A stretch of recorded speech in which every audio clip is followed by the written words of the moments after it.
So, hello everyone, and thanks for coming in here today.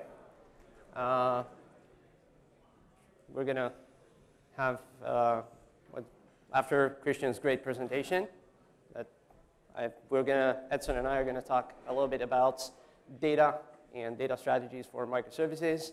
But before we start, let's introduce each other. So first, I'll let Edson say a few words about himself. Okay. Good morning. It's a great pleasure for me to be here again in Atlanta, which is like a wonderful tech space. And with me today, I have Marius Bogoevici, right? Which is one of the best, talented, most experienced architects inside Red Hat. He's a data stream specialist, and he's working on the stream strategy side of Red Hat, so be able to share a lot of different content about that. Thank you, Edson. That was too kind. Edson is just too modest. He's one of our best developer advocates and one of our best speakers and evangelists for Red Hat and for Red Hat technology especially. And he actually has written a book about database strategies for microservices and microservice migration and so on, which, if you have the time, just look it up. It's really we highly recommend reading it, right? And we thought that it would be interesting to have a presentation today, have a talk about how to manage data and how to deal with data in microservice architectures, right? And that's one thing from the start. We're not talking about microservices per se. We're talking about architectures. Microservices in and by themselves are not a goal. Microservices are an architectural style. An architectural style that comes with a number of trade-offs, right? And some of these trade-offs actually are reflected in the way we deal with data. So one of the things that from the get-go is how many of you agree with this? A few hands. Nobody's coming down and saying, hey, actually I completely disagree. I've written a lot of code and it's actually hard. It's complex, right? It's true. But code essentially falls into what we call essential complexity. It's complex because the features that we want to implement are complex. We can juggle with that. We can control the scope of that. State management and data management falls mostly under accidental complexity, things that bring on ourselves and things that we have to manage and we have to deal and mitigate in order to get other benefits. So in this case, for example, how many of you have seen the traditional monolith with the POJOs as an anemic domain model? I did. How many of you work with legacy applications that behave like that? Rings a bell? Yeah. So we've done things that way because of how we are used to interact with data, right? It's part of the fact that a lot of data that exists in older applications is very, very related to the business processes. And we started to have more and more data that's not produced only by the business processes themselves, like data that we collect for analytics and so on. But generally speaking, the design process for something like that goes like this. You start with the business domain. We pass it on to business analysts. They start describing each and every entity, what it does, how it's structured. It goes to a data model design. You get basically a schema. You bring your SQL designer, produce a diagram with 100 tables that capture each and every entity, trying to cover each and every use case, have it mapped there, very rigid. You translate it into the database.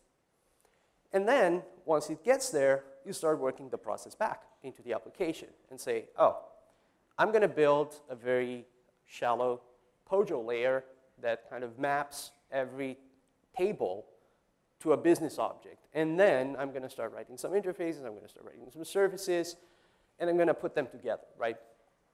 And what I'm getting in the end is this big monolith, so to speak, that is completely driven by the initial data model. And the challenges with that, that's okay. That's worked. It has produced successful applications in the past. But the challenges with that are at both ends of the spectrum. On one hand, the fact that you have a monolith, for example, makes it hard to scale, right? It's one of the problems that you run into. That is one of the motivations. But the other one is that the process is very rigid in the beginning. Having to go again and again to the business domain, change it, propagate everything to the database, to that single database, and kind of trickling up to the application layer is actually a process of very high inertia. So we cannot be agile. We cannot implement new features very easily. And that is probably one of the best motivations for applying things like domain-driven design. Now, domain-driven design is not something that's been new. Domain-driven design has been here for how long? What do you think? 11, 12 years? Yeah. 11, 15 years. Yeah. 2003, yeah. Yeah, some of us kind of have grown by reading Eric Evans' book, and it's very, we're very familiar with it. Where domain-driven design basically kind of applies here is this idea that you can, during the design process, you should focus on the business model. You should modularize as much as you can. You should identify the self-contained parts and the self-contained contexts inside your business domain and start modeling that, start designing around that, start designing the interactions between them, develop a language. Even entities, for example, an interesting thing, are designed with different meanings in different contexts, right? So there is a conscious goal of even separating the way data is represented at each and every context level. And that is not, again, not something that takes you immediately to microservices. Actually, we have some very good success stories about applying the bounded context principles in well-designed monoliths, right? It's not something that you have to do, but it's something that helps you a lot if from the get-go you start with the idea in mind that you're going to develop independent applications, right? It gives you a very good guideline or where to set up the boundaries. It gives you a guideline of how the applications are structured. And conversely, the fact that you have these bounded contexts, if you want to evolve the application, you basically can change only what happens within a context itself. So that gives you the agility that allows you to experiment and build new things fast without breaking the entire system. And that's okay. That's fine. What do we do with data in this? So far, we haven't talked too much about it, right? How do we manage data in a context like this? And we thought of breaking things into different parts.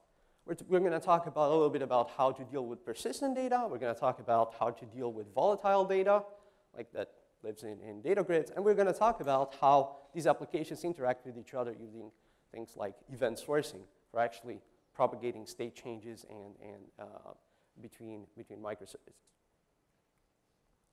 So it follows that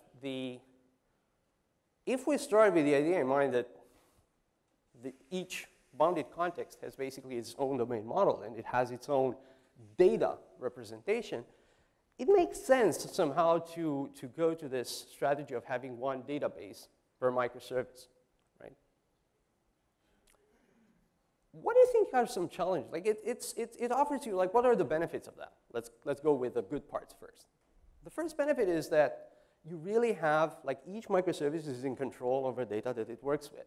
There are no, there is no risk of another badly behaved application of altering the data that the specific service operates with, right? There is some duplication, which is a challenge. There is a benefit of being able to apply the best tool for the task. For example, some functionalities like reporting, for instance, or you know, being able to, like certain types of queries, for example, lend themselves better to a graph database or to a document database, right? And some others require relational databases. So by maintaining the different types of stores that kind of are pertinent to a specific problem, we kind of escape the discussions like which one should we choose. Of course, that comes at a price, right? Like you can imagine that an architecture like this can explode very fast, right?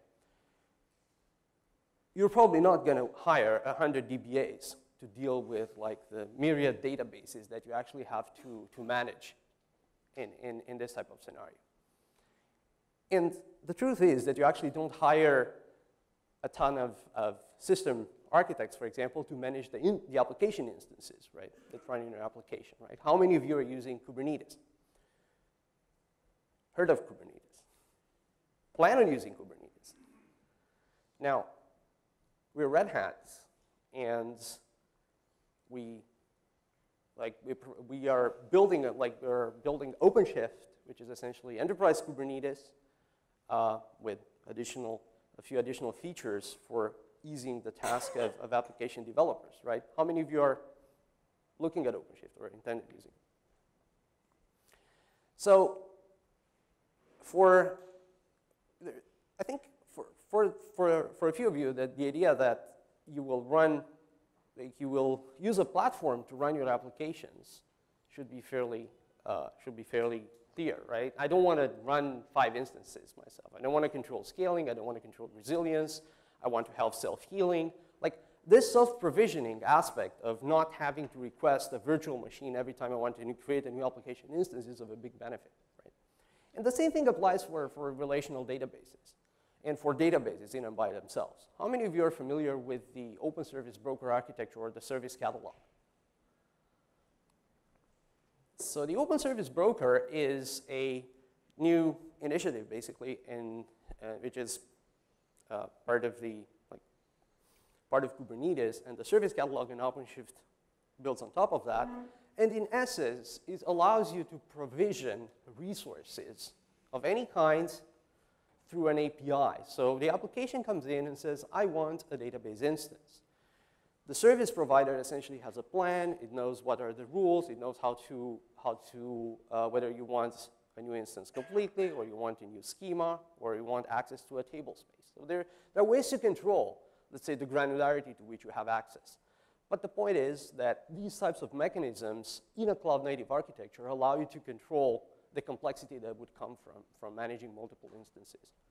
Yeah, traditionally, when you try to deploy a new application in a container orchestration platform like Kubernetes OpenShift, the greatest benefit is that you as a team, you have the independence from asking, well, I need to provision this or provision that. But with data, usually you have that still in a silo. You have the DBA and everything else. You have to create a ticket, and I need to create a new database, or I need a new instance of another service. What we are trying to provide with the open service broker architecture is that for us to have the same capabilities of self-provisioning also for data service. So that's the current work in progress, and that's the point that we're going to achieve with the OpenShift platform. Yes. Now, apart from that, right, like not all the time, maybe you don't have that. Maybe you are using a legacy database. Maybe you want to migrate your application from a monolith, right? And maybe you have this type of scenario where you can't actually break down the database in multiple parts and have multiple databases, but you still want to implement this pattern somehow, right? So this is basically where technologies like virtualization help you, right? Virtualization in and by itself, like projects like T8 or like any other virtualization tool, allow you to build these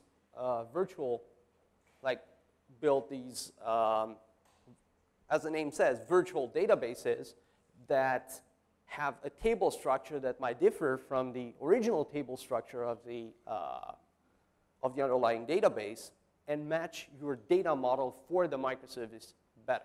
Allow you an intermediate path of migration between the like single monolith and the kind of finite product, which is the like complete database separation. It's not about copying data. It should be very, very clear. It's just a different type of view into an existing database. Yeah, I think that the one database per microservice pattern for microservice architecture should be the long-term goal. But as we are aware, usually the best practice is to start with a monolith and then break the data when you later realize which are the proper relationship between the data. So you can identify some bounded context so they can change together and work together. But we always start with a monolith. We have all of this data, and we want to reach one database per microservice. But you know, it's very hard to split that and just get the old code still keep running. That's where one of the greatest benefits of data virtualization, you can just play and fool around well, maybe if I split this part of the data, I can create a new microservice. Let's check if my bounded context is right. Let's see if it will work properly. Then you can create your virtual database. If anything fails, you can just destroy it's virtual anyway. Your physical database is still there. You can create another one. And virtual databases are also great because data never comes isolated from other pieces of data. You need to establish correlation between this piece of data to the other piece of data to produce something useful. So instead of just splitting and making mistakes about that, data virtualization allows you to take these correlations into virtual databases until you have maturity enough to decide which kind of data should be physically split. Right? That's why virtual databases I don't see many people using that, but the teams that were able to use data virtualization successfully into their migration to microservice architecture, they all reported to me that, well, virtual databases save us our lives like many times because sometimes we did something wrong. We were able to quickly fix that because we didn't change anything physically. It's just virtual databases. Please.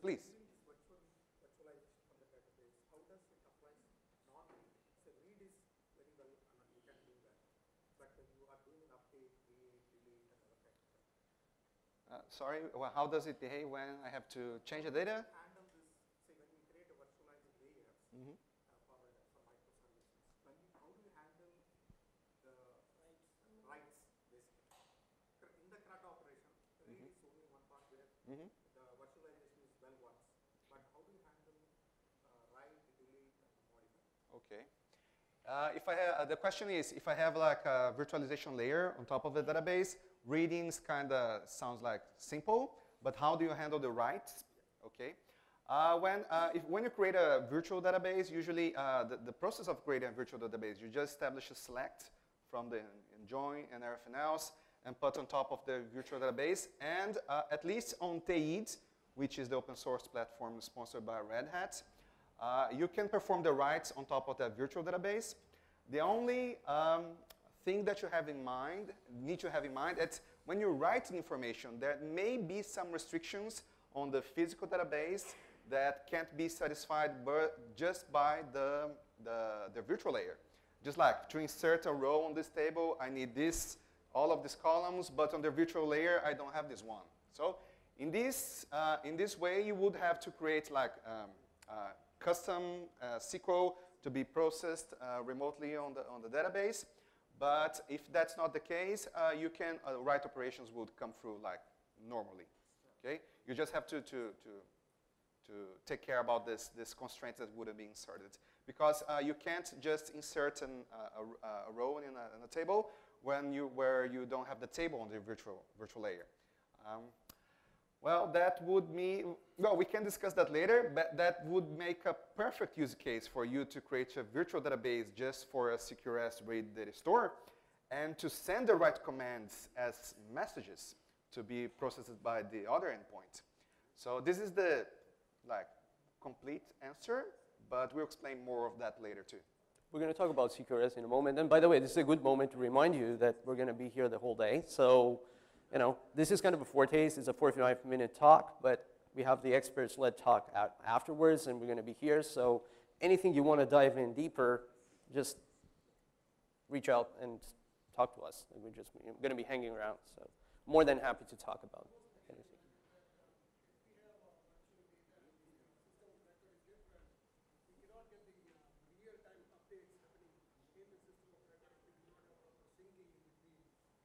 So the question was, if you have a system of record, let me paraphrase that. You have a system of record, you do the updates in the system of record, and you're doing queries in a separate system. Yes. Well, this is where things like, just to again give you a quick answer, because we're going to talk a bit longer about that in a moment. This is where patterns like CQRS, for example, and like eventual consistency and streaming synchronization, either batch or streaming, help you by basically kind of change data capture, for example, is one of them. We're going to talk about that in a minute. So yeah, but if you're using data virtualization with direct access without a cache layer, you're reading and writing from the same endpoint, so you don't have that. It's always a strong, consistent.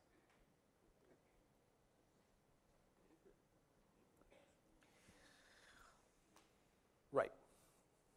So moving on to volatile data and trying to talk a little bit about that.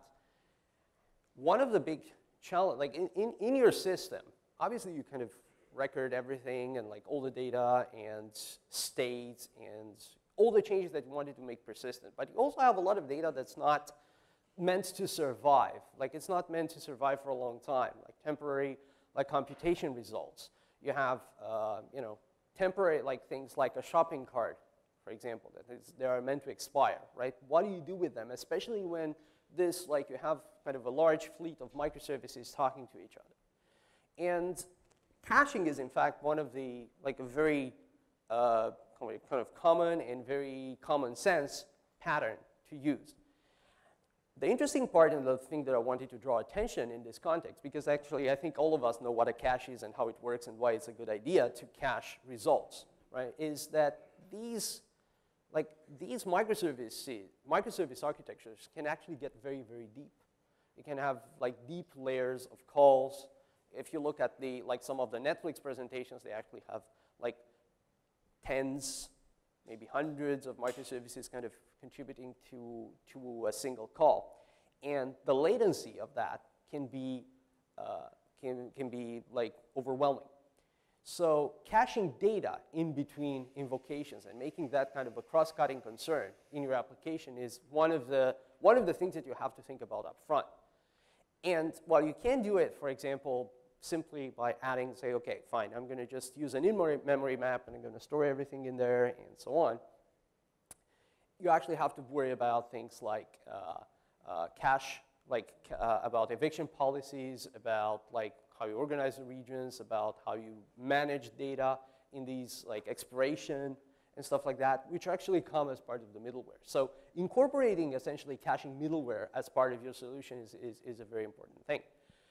Sometimes you also need, like this kind of data doesn't only need to be put in the held local by the application, but actually shared, right? And so having an external data grid, for example, is as the intermediate caching layer is one typical use case in this context. And speaking of data grids, generally speaking, you have two typical, like major. We have many other integration cases, but you have two major kind of paradigms that you can look at when you operate with them. One is more like the shared memory model, where you want to keep the data. For example, like coming back to the shopping cart example, you don't want to keep that data in the services themselves. You want to make sure that it survives, for example. You don't want to lose all your shopping carts, for example, when you do an application redeploy, right? So that would be a very bad thing for any continuous deployment process. So you want that managed externally. You want these applications to have access to this externalized volatile data that sits in the data grid in a stateless kind of fashion. The other pattern, the other model is when you want to use the partitioning and partitioning features of the data grid to collocate data collocate data with the microservices themselves. I would add here that in both cases, the sidecar pattern is a useful is a very useful and a very good way to mitigate the complexity of adding caching and adding all these concerns as part of your code, rather than externalizing them as an application that, for example, in the case of Kubernetes, lives in the same pod. So you don't really make the calls over the network to the external data grid. They're still on the same, like in the same process essentially, they're still local, but the application is kind of isolated from the cross-cutting concern of accessing the grid.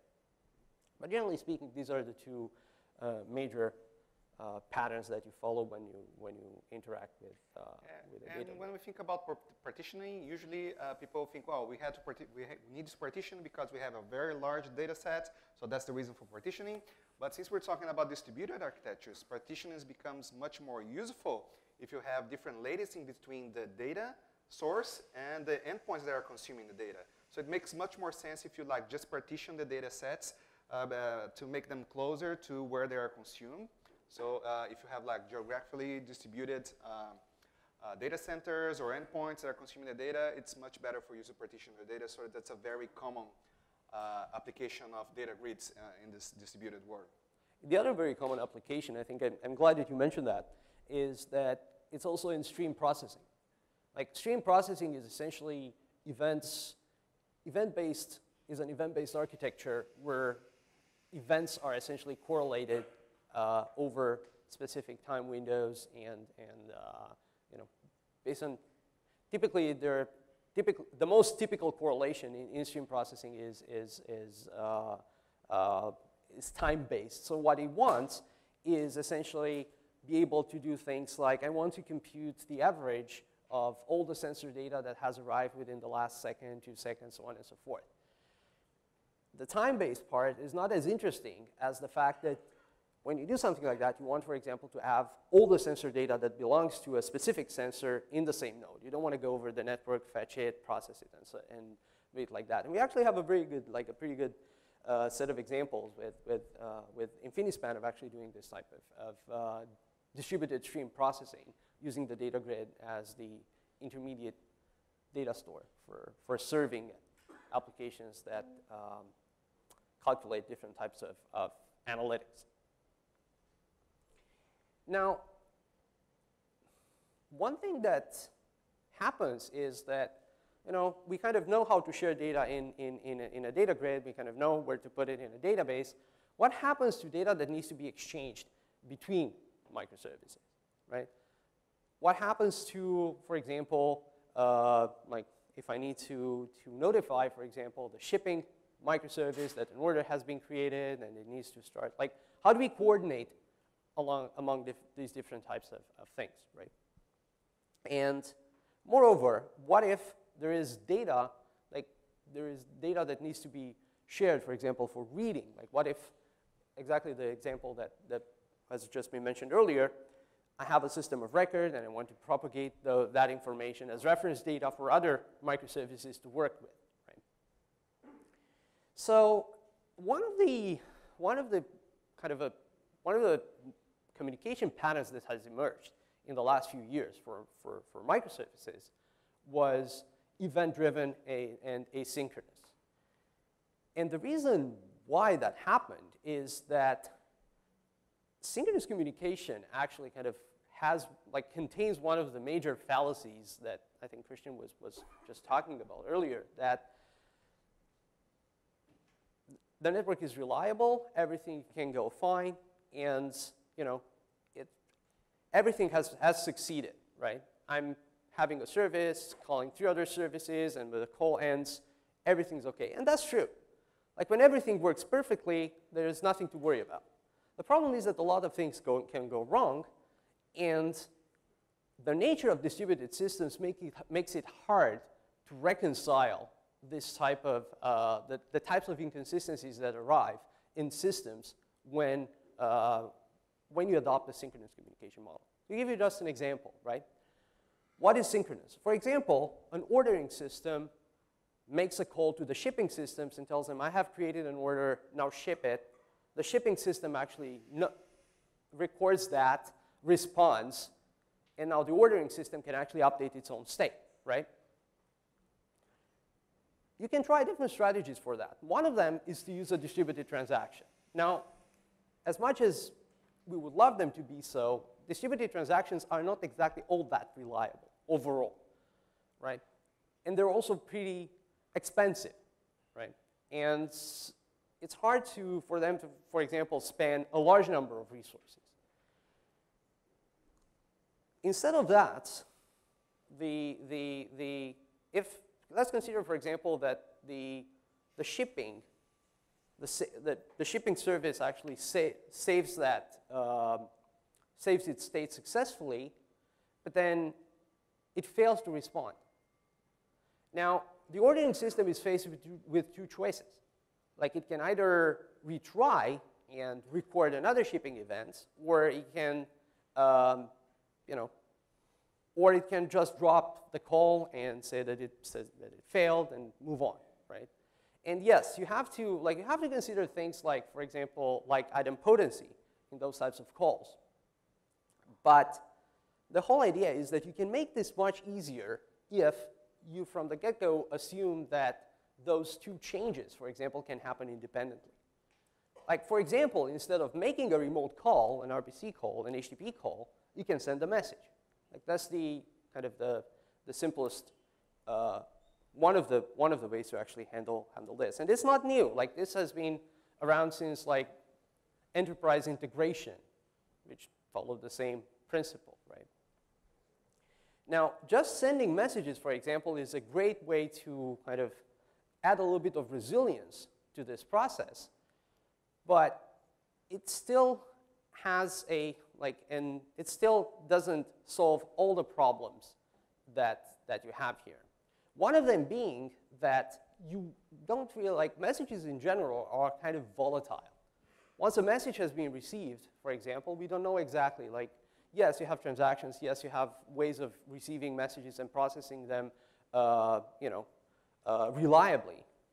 But generally speaking, if I'm trying to look at the history of the whole system, if I'm trying to see what happened, if I'm trying, for example, to add new applications into this architecture, it becomes really, really hard if we rely, let's say, only on just the messaging paradigm alone, right? So this is where patterns like where architectural models and communication models like event sourcing have emerged. So event sourcing basically takes the asynchronous communication model to the next level and says, well, not only that I will guarantee that the event, a specific event, gets delivered to its recipient, but I'm going to add a few more guarantees here. One of them is that all events are going to be stored and persisted, and they're going to be stored in the order in which they have been produced. And if I'm looking at this history, I'm going to be able to go and find out everything that happened to a specific entity over time. And I'll be able to replay it, and I'll be able to reconstruct the state of that entity on the other end. So for example, the shipping microservice will be able to just receive, look, and understand what happened to a specific order and what happened to its own state just by replaying the events in the event store. Now, this type of asynchronous, synchronization, eventual consistency model is not new. Again, it's not, the principle exists for as long as distributed systems have existed and as long as databases have existed, right? It's exactly the model that, for example, databases follow to replicate in a master-slave setup, right? And basically have, like, the master database basically sends its change log to all its followers, which get updated in time, right? What event sourcing does, essentially, is take that principle and apply it to a business domain, right? Where the events are actually events entities and not necessarily like just not table changes, right? And you can design for it.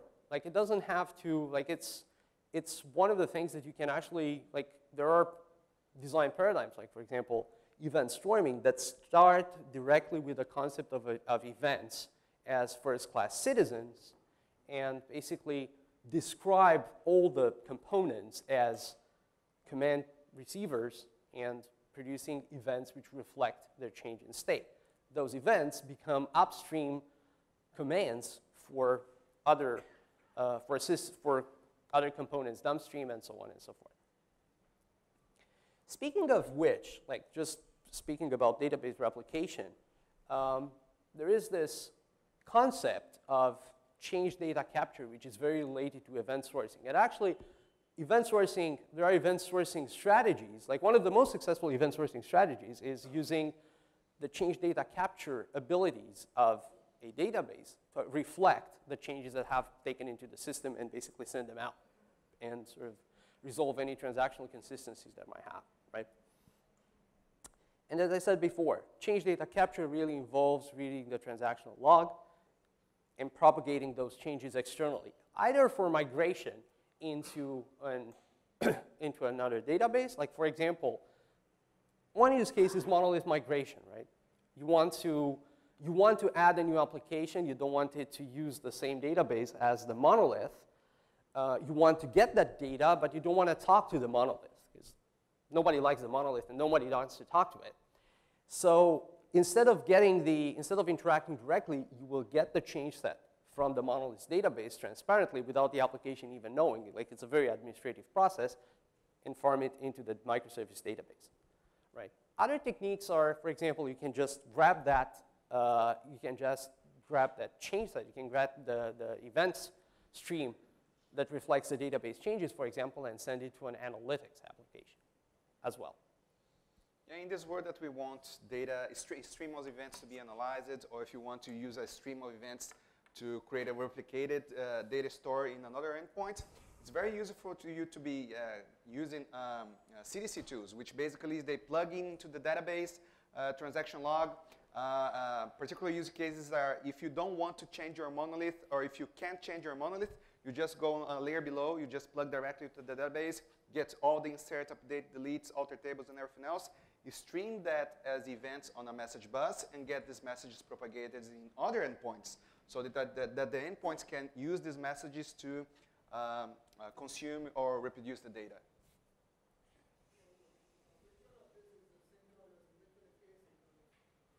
Both of them are asynchronous. Both are asynchronous, yes. If you think in the long term about synchronous and asynchronous communications in distributed systems, you will realize that synchronous usually is the exception, and asynchronous is the default approach, right? Because most of the use cases should be asynchronous. As a matter of fact, like even synchronous communication is usually essentially it's built on top of asynchronous, of something that's underneath is asynchronous, more or less. Like when you imagine, like even if you live, like trying to be very philosophical, even if you look at something like TCP, for example, and how things work, like any request-reply interaction is essentially like a blocking model on top of an asynchronous communication model, right? And the only guarantee, as I said, is that if things go well, then you know that everything went well. If things go badly, then you don't know exactly what went badly and where and how. Like that's kind of the challenge of assuming synchronicity and assuming like all the guarantees that it promises to offer. Right? And this is an interesting cue point, I think, for maybe Edson, you want to talk a little bit about, should we talk a little bit about CQRS? Yes, definitely. Let me change gears here. So I'll start the discussion with CQS, which some people make some mistakes confusing CQS and CQRS. I'll start CQS, command query separation, and it's very useful for the discussion because if you think about distributed data between microservices, the patterns that you have for communication of data between microservices, that's this microservice, I need the data that is in another endpoint. traditional way of thinking. I have a query command that will get the data from the other endpoints to me. We will solve this problem in a certain way. And the other pattern that we have using microservices is that this microservice needs this other microservice to perform something. So I'll have to make a request for this other endpoint to execute something and probably to change the data on their other endpoint. So let's see how can we solve these different types of things. So and just to talking about CQS, originally CQS was created by Bertrand Meyer. His famous quote, asking a question should never change the answer, because sometimes we create some operations in our system that at the same time is querying for some information and changing the data elsewhere. It's a good practice for us to be able to clearly separate these two kind of operations, not only in monoliths, but now that we have microservices, it's even more important to be separating these two kind of operations.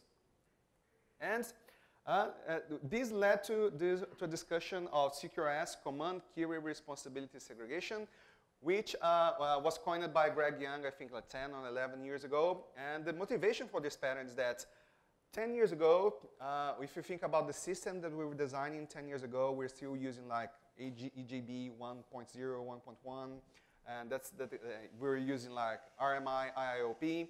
So CQRS, and then they created the event source architecture.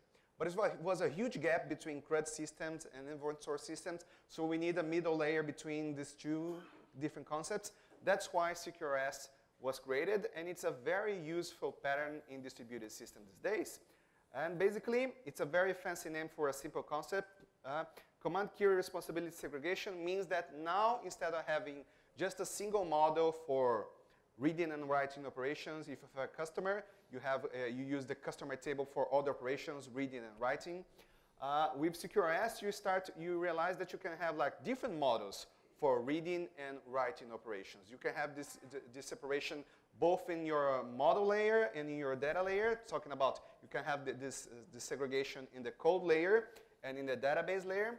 So if you have a customer and you decide that you want to write a new customer, you just create a customer object and write to the database. But if you want to read customer information from that, the customer has a lot of different fields, a lot of relationships. You don't want to query all of this information in memory just to show like a few fields. So what do you create? You create a customer DTO object. You create a specialized query. You just query the fields that you want to show to the user. Congratulations. You created a CQRS model, which means that you're using one class for reading, another class for writing, but you're still reading and writing from the same set of tables. This is the simplest possible CQRS architecture, and of course this is the most used one. If you ever created a view or a materialized view and issued queries against these views or materialized views, you use a CQRS data model, okay? But with distributed systems, we're much more interested in this kind of architecture, which is CQRS with separate data stores. After you segregate the model in reading and writing operations in your code, then you realize that you're not restricted to having that in your code. You can propagate these changes to the data layer. So you can have a write data store and you can have a read data store, which is usually the traditional architecture if you have like event sourcing. Because event sourcing, you just have a log of the events created, inserted, deleted, updated, and everything else. But if you want to query, well, I don't want to get to the start from zero and apply all the events to know the current state of the data. I want just a snapshot of the current state of data for performance reasons. That's when you create a read data store. So event sourcing, you write events to the write data store, but usually for performance reasons, you create another read data store. If you think about, if you ever needed a report with lots of aggregations and everything else, and realized that it was very hard to create a query on the fly, and you decided to create a materialized view, which was aggregating the results for you asynchronously. That's a CQRS read data store with a separate data stores too, okay? So, as I said, CQRS event sourcing, they're a very nice match for that. If you're using events in your distributed systems, you're mostly likely going to use a CQRS read data store in your distributed systems. And why we would be using that? First, I said performance, but which is the traditional reasons for monoliths. But now that we're talking in a distributed systems world, we are going to use CQRS architectures for reasons like distribution. I want my data to be accessible by other endpoints, and I don't want them to have the latency of a remote call. I don't want to have the burden of unavailability of my service and other discussions. You want also that for integration, you want your data to be available to other endpoints, not necessarily microservices, it can be external systems. And you want to use the data for analytics. And if you want to process a lot of different queries and transactions in this copy of the data, you don't want to get this burden in your write data store because it will hurt you in production. So you want to create CQRS read data stores for that. And if I can add, like that also kind of speaks to the initial, like to what I mentioned earlier, with like we were talking about the having different types of data stores and certain types of analytics data stores. For example, store data in like take a columnar database, for example, is a radically different thing than the canonical relational database in which you store your customer data, right? So moving data from one to the other is quintessentially an eventual consistency / CQRS type of thing. Yes, and now let's say, for example, we have a canonical source of information, which for enterprise systems traditionally is a relational database. But think about other sources of information, like your source of information could be a log of the requests coming in or the requests coming from the bank or something like that. You can have different types of data stores for source of information. Then you need to consume this data from the source of information in other endpoints, right? So the best approach for you if you have a microservice and you need to query the information from the other endpoint instead of just creating an HTTP REST endpoint and executing like synchronous HTTP calls to the remote endpoint, you should probably be better served if you create a read data store inside your microservice. You create a copy of the data that is remotely available. You just get the data, transform the data, store only the important fields that are useful for your microservice, and you consume this data locally. Okay? This is probably the best approach if you're performing read operations on remote data. But the question is that I read information, I have a copy here, but the data is being updated somewhere else in the canonical source of information. So how do I get my copy of the data updated from the remote endpoint? And the answer for that usually is you need to propagate the events from your canonical source of information to your read endpoints. And there are many different technologies and strategies that you can apply for that. I don't think we'll have enough time to be discussing on this talk, but as Marius said, we'll be here available the whole day to discuss which will be the best technology and approach for solving this problem. Okay? So different choices of technology depending on the requirements implies you need different ways of solving these problems. And some of the common questions that you need to ask yourself when deciding which technology are you going to use to create these CQRS read data stores to distribute and consume your data are kind of latency, like how much time can you wait for the information to get propagated from the source to your read data store, size, how large is the change data set from one update to the other, implies in different technologies too, staleness, how frequently the data in your source of information is updated. Is it updated like every 30 minutes, or is it updated like 10 times per second? Makes you choose different kinds of technology. Ownership, who owns the data? And security, which is also related to security. Well, I have my database, my user information. I have different kinds of events, but my microservices are going to expose some user information to the public. Of course, I don't want all the sensitive information that is available on that microservice to be replicated here. I only want to replicate the data that is public, so you choose different kinds of technologies and transformation for that too. And type, which is, I put an interrogation, a question mark here, because that's another kind of discussion we're going to have, but we can have the discussion later at the experts talk. And for some of the technologies that are very useful to solve this kind of scenarios, Marius talked about data grids. InfiniSpan is an open source project sponsored by Red Hat. InfiniSpan not only acts as a data grid for caching and for using a shared data model, but InfiniSpan also has capabilities like continuous queries. You can get notified whenever the data changes, which is very useful. And one of my favorites in this distributed world is that InfiniSpan allows you to perform distributed queries. Because the traditional way for you to be performing queries in the enterprise world is that I have the data set, I get the data from the data set to my application, I process that, I generate a result, and I write that back.